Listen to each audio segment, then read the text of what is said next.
Ever wondered what's the magic number you need to scale your business?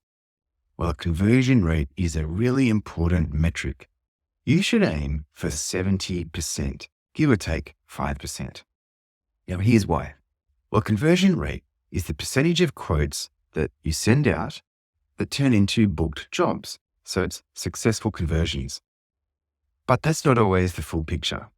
Quotes that you've given out just in the last few days or few weeks might not show the real picture because, let's face it, some clients take a long time to make a decision. So for accuracy, look back over the last 12 months, then subtract the last month.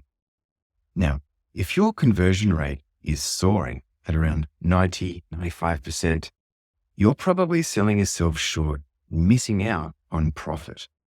That means it's probably time to raise your prices.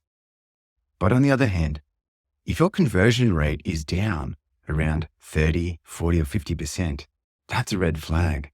There's something not quite right with your approach or even with your quotes. 70% means that your conversions are optimized. Your business is going to be doing as best as possible. Now, don't feel bad about that 30% that you're missing out on. They're the cheapskates. They're the clients you don't want. 70% is making sure that you can make as much profit as possible, setting your business up to be able to scale without the stress. Hit follow for more tips to just fine-tune your business strategy and boost those bookings. I'm Jono Bull, and I'm your expert coach.